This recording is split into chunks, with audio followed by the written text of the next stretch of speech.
ప్రజారోగ్యానికి పెద్దపీట వేస్తామని ప్రభుత్వం చెప్తూ ఉంటే ఏలూరు నగరపాలక సంస్థ సిబ్బంది మాత్రం దీనికి భిన్నంగా వ్యవహరిస్తున్నారు. ఏలూరు ప్రజలకు త్రాగునీరు సరఫరా చేసే పంపుల చెరువును పూర్తిగా గాలికి వదిలేశారు. దీంతో ఆ చెరువులో చేపలు మృతి చెంది పైకి తేలుతూ దర్శనం ఇవ్వడంతో ప్రజలు ఆందోళనకు గురవుతున్నారు. ప్రజలకు సరఫరా చేసే తాగునీటి పట్ల, నీటి కాలుష్యం పట్ల అధికార యంత్రాంగం నిర్లక్ష్యాన్ని వీడి తక్షణమే ఈ చెరువుపై దృష్టి సారించి పరిశుభ్రమైన తాగునీరును సరఫరా చేయాలని నగరవాసులు కోరుతున్నారు.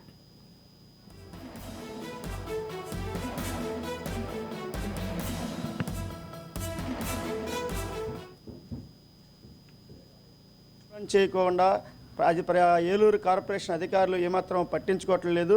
ఈరోజు పంపుల చెరువులో చేపలు చనిపోయి నీరు కలుషితం అయిపోయి ప్రజలకు ఇబ్బంది కలిగే పరిస్థితి ఏర్పడింది. కానీ ఈరోజు కార్పొరేషన్ ప్రతినిధులు ఎక్కడా కానీ అధికారులు కానీ ప్రజాప్రతినిధులు కానీ పట్టించుకునే పరిస్థితి లేదు.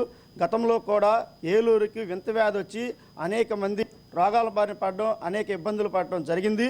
ఆ రోజు స్వయంగా ఈ రోజున్నటువంటి ఎమ్మెల్యే గారు ఆరోగ్య శాఖ మంత్రిగా ఉన్నారు, ఒక కమిటీ వేశారు. ఆ కమిటీలో తేల్చింది ఏంటయా అంటే వాటర్ కలుషితం వల్ల ఈ వ్యాధి వచ్చిందని చెప్పారు. అయినప్పటికీ ఇప్పుడు మరలా అదే పద్ధతిలో ఈ రోజుకి కూడా ఆ పంపుల చెరువుల నీటిని శుభ్రం చేయకుండా, పట్టించుకోకుండా కలుషితం అయిపోయి ఈరోజు మరలా ప్రజలకి అనారోగ్య పాలయ్యే పరిస్థితి ఏర్పడింది.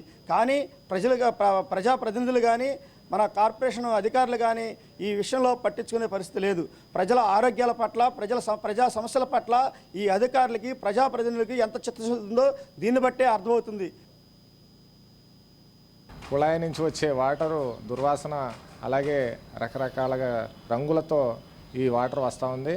అనేక సందర్భాల్లో అధికారులకి ఎన్నోసార్లు మనం విన్నవించినా కూడా ఎటువంటి ప్రయోజనం లేకుండా పోయింది.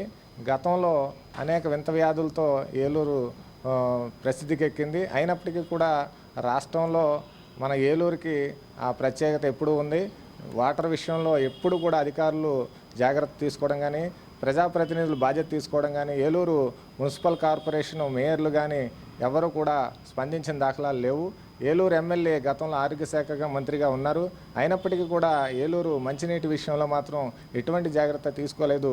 ఇక్కడ మంచినీటి పన్ను కడుతున్నాం, చెత్త పన్ను కడుతున్నాం, అలాగే మురికి కాలువలకు పన్ను కడుతున్నాం, అనేక రకాల పన్నులను మేము భరిస్తూ ఉన్నాం. కానీ కార్పొరేషన్ అభివృద్ధి చేస్తామని చెప్పేసి కార్పొరేషన్గా ఏర్పడిన తర్వాత ఇప్పటి వరకు కూడా మంచినీటి సమస్య అనేది మాత్రం తీర్చలేని పరిస్థితి ఈ రోజున ఈ రాష్ట్ర ప్రభుత్వం కానీ, ఏలూరు మున్సిపల్ కార్పొరేషను అధికారులు కానీ, పాలక వర్గాన్ని కానీ ఉంది.